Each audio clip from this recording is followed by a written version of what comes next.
So hi everyone, my name is Ems and I am a qualified UK therapist, and in these videos I give you my personal thoughts and opinions along with my professional, which sometimes does differ. I do like to have a rant every now and again.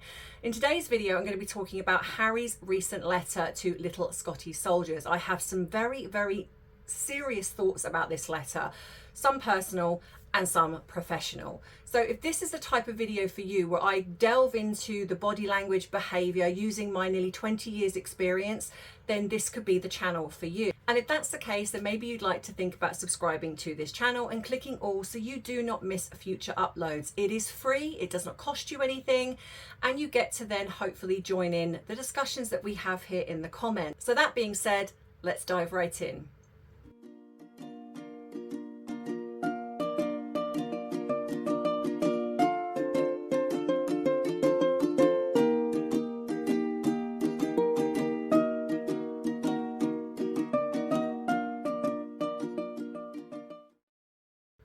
So as you know, before I get going, this is something that I do every single video. I've been doing this since the beginning, where I ask you to grab your drink of choice and also send me in your videos. If you want to be part of this channel, it can be you, it can be your family, it can be your fur babies, whatever it is. There's been so many wonderful videos that have been sent in already. I am coming to nearly the end of my selection, but I do keep every single one of them, so I will then sort of repeat the ones that I've got, but I'm asking you to send in some new ones, especially as we're coming up to the Christmas period, and also especially in America you've got Thanksgiving. So if you've got some lovely Thanksgiving videos where you want to grab your drink of choice, then send them to the email that's going across the bottom here now. 1 to 2 minutes where you say grab your drink of choice. And if you want to add a little something, because as the flag says behind me, well, you don't have to say that bit, it is 5 o'clock somewhere. So send those videos in. I am so grateful to all of you who've been sending in your videos. I love looking at them, and I know that all of you here appreciate that. So here's the latest one, and I will see you in a minute. My favorite thing to do is drink water, and then I like to have a little snack, and then I like to have a nice little sleep on my mom's bed. This is what I like to do, because it's 5 o'clock somewhere. So yep, I'm wearing my festive gear again because I love it, and I don't care if people can't take me seriously. I love it, and I applaud anyone that kind of does what they love doing regardless of what age. I'm 51 and I don't care. If I want to wear fuzzy little headbands with flashing lights or glitter in my hair, I'm wearing it, because at the end of the day, nobody gets to tell me what to do. I do what I want to do.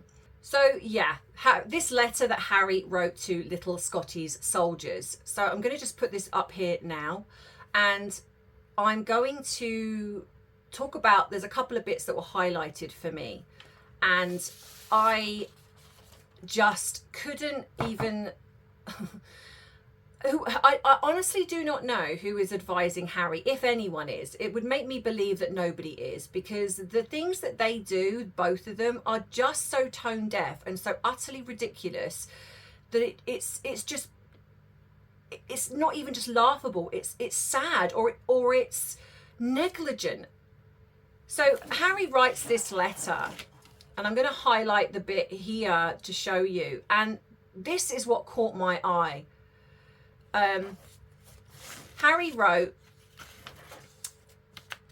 "Each of you carry a unique story shaped by the bravery of a parent who served our country. I understand, perhaps more than most, the weight of losing a parent at a young age. It can be overwhelming and isolating." So that's the first one. And I read that and I thought, well, I had a little rant on Instagram when I read it because I put it up there. But I sat here and I thought, this is why when you have a platform, you have to be so careful what you say. Because if you didn't really think about it, you'd probably step back and think, oh yeah, that's okay, there's nothing wrong with that. But let me just say this to you. When you are somebody that has a platform, even if it's a lot smaller than what he had before, he still has a platform. He still carries some little bit of influence, if you like. When you are saying things like, I understand perhaps more than most. How do you, Harry? Firstly, as far as I'm aware, your mum didn't serve in any military, so it's completely different. Secondly, here we have again Harry using his mother again to garner some attention. It's got nothing to do with what he's talking to these are young children that have lost family members or been affected by family members that have gone to war, where they've lost their lives or they come back not the same person, having severe trauma, PTSD, etc. This is what we're dealing with, so it's completely separate. Yes, he lost his mum. Gosh, I know, none of you knew. I know, this is a shock. I get it. You know, when I read this, I was like, no, did he? Did he lose his mum? But again, his brother also lost his mum, because it seems to be at the moment when Harry ever talks about it, it's always talking about it as in, you know, it was just me, just, you know, I was the only one. But to say that you understand more than most is the most unacceptable and negligent thing to say, because every person, no matter how big, how small the situation, when you have lost someone that you love as a child, that experience is singular to you. It's no more and no less of somebody else. Because I hear this even in when I work with people, where they say things like, yeah, but I know there are a lot more people worse off than me. Right. I have to stop people with that, because it's like, yes, okay, factually, you can look at another situation and think that person's situation is horrendous and it's worse than mine. But how you experience grief, how you experience loss, is just as important as somebody else. Because it's unique to you and how you deal with that. There's no one size fits all where it comes to grief. We go through so many different situations when it comes to emotions. You go through all of the stages of grief, but you don't go them in line and then it's like, oh, okay, we're all done now. You go back and forth, up and down, around and around, and you can do this. For some people, it goes on for years. Some people feel that they get over a death very quickly, and that's not to say that it's wrong, but it's how they perhaps deal with something. Some people shut it down because they have to, because they've got to go to work or they've got other children to think about. And in these cases with these children, it's like they could have lost both parents. They could have lost one, or they could have lost none, or their parents could have divorced as a result of one of their parents going to war and coming back and being so deeply affected by war that the other parent really struggles to understand and cope, and so they end up getting divorced. There's so many different ways that a child can struggle and suffer in regards to what happens when war is involved. But there are also children out there who have lost entire families. This isn't just people that have served. These are people that have been part of the families that have been involved in war, whether you're in a country that's been involved in conflict. And there's been, because again, I don't know if I can say it, but and it's wiped out your entire family and you're left going into care. And you find that those children who become resilient and they go on to lead exceptional lives, or they go on to survive and heal and even if they're just going, that even if they're going out to work and they create their own family or whatever it is, they're still managing to get through. You, Harry, have done nothing but go on and on and on about the loss of your mother, showcasing that you have not healed. And I would imagine that a lot of that is down to the guilt that you have because you weren't there when she was on the phone before she died. And I can understand that that must be awful. But here we are with you being a 40-something-year-old man, and you're still doing the same thing. You are so stuck in the past. I don't know what therapy you had, but it seems to me that it's not changed anything. It's not healed him in any way. So to put that in the same context alone is is awful enough, because these kids are still young, so a lot of their trauma could still be very raw. But then to say that I perhaps understand more than most, no, you don't. No, you don't, Harry. You understand your perspective. You understand your grief. It's not more than somebody else. My grief is not more than somebody else's. It's different. It's unique to me. And it may be that when he wrote this letter, he wasn't thinking along those terms, and maybe he was just trying to say something nice and trying to be understanding. But this is the point I'm trying to make. When you have a platform, you have got to be so careful what you say and what you put out there, especially if you have some level of influence. Because what this can do is could create a child who's reading this perhaps to think, well, oh, Harry lost his mom and she was in the public eye, and then he had to watch all of these people crying, and that angered him, and and all the things that he said about it.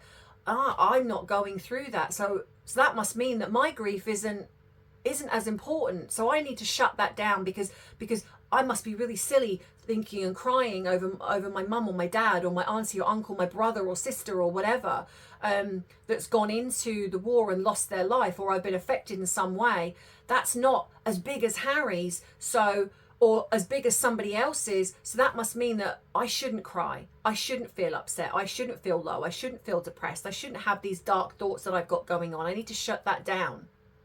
It is so damaging to say that to somebody. My grief is perhaps more than yours. To me, he didn't even need to put this in.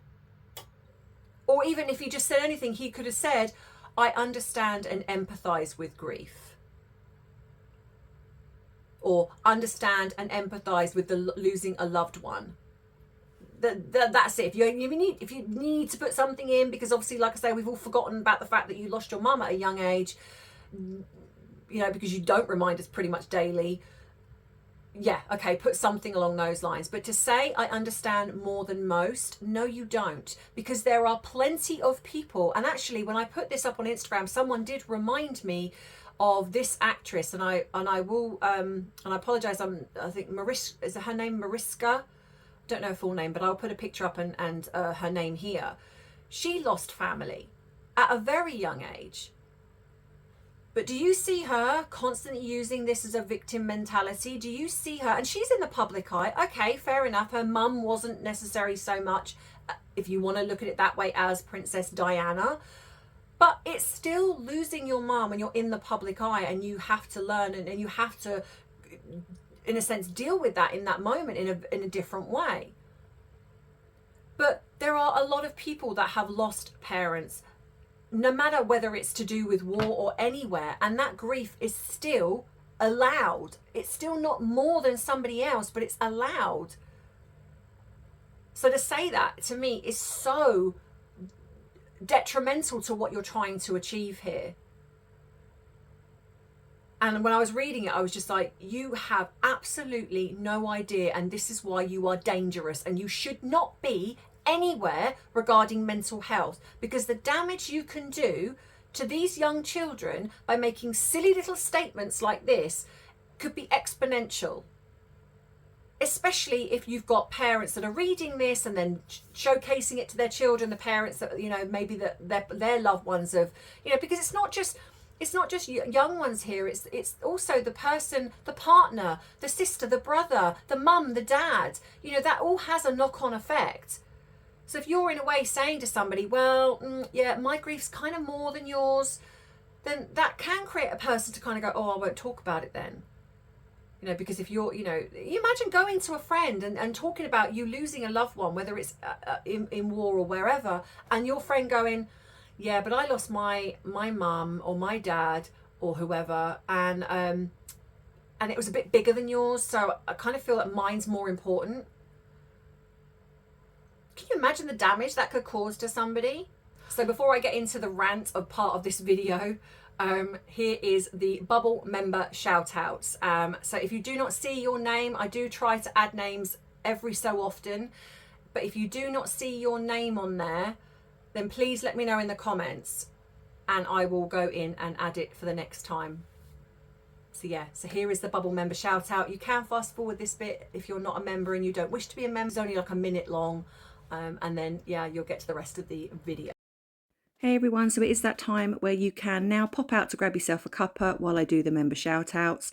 And today's ones are Embling2680, Gerald's Duchess, Fox and Faye, and Heidi Dean. So thank you to all of you who are joining up as members. I really do appreciate all of you. Don't forget, you can go to the subscribe button just to the left and it says join, and you can also become a member. But also don't forget to subscribe to the channel because that is free, and so you don't miss out on future uploads. And now back to the main video. Bye bye.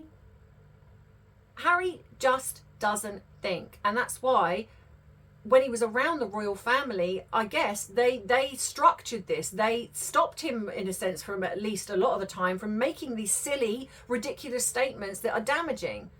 And then the next one is, I encourage you to take a moment to reflect on the values that your loved ones instilled in you. Courage, compassion, and a sense of purpose. What the actual F does that even mean? If you're talking to young children, saying to a young child, well, yes, you may have lost a loved one, but don't forget what they instilled in you, and that's courage, compassion, and a sense of purpose. A child is going to be like, okay, I might get compassion and I might get courage, but sense of purpose? What sense of purpose does a young child have, especially when they're trying to navigate all of the feelings that are coming up with regards to losing a loved one?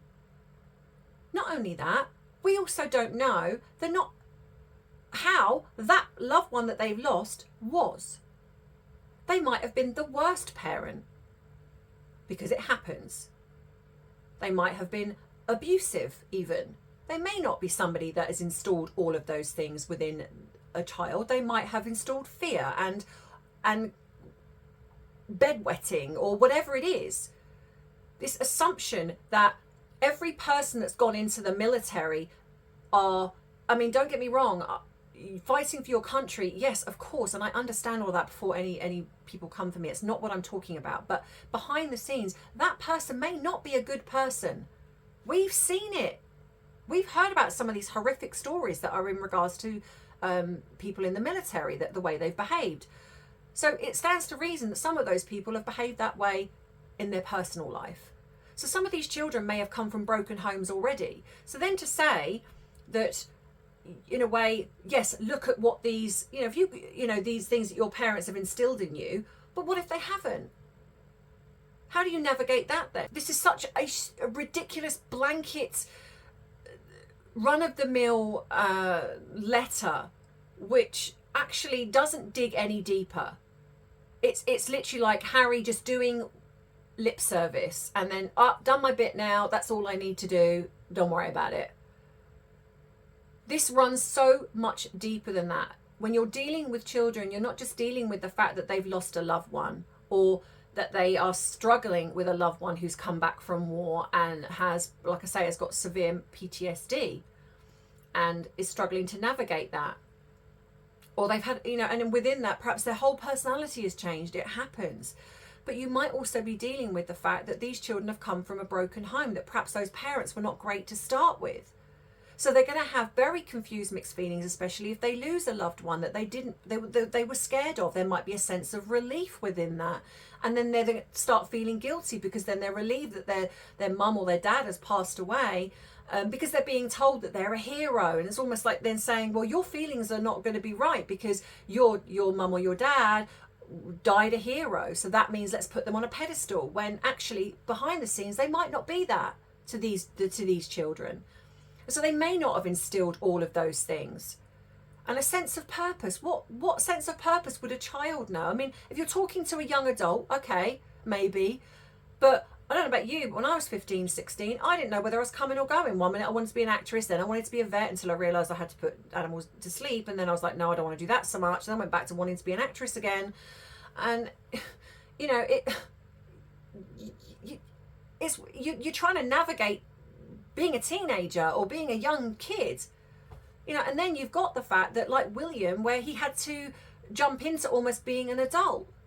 That happens. You know, children suddenly feel like they've got to then take care of the surviving parent, and they're trying to navigate that as well. You know, if they've got a mum that's broken or a dad that's broken because they've lost a loved one, you know, you'll find that some children then jump into being carer. There's so much more to this than just this blanket statement, which to me is just so negligent.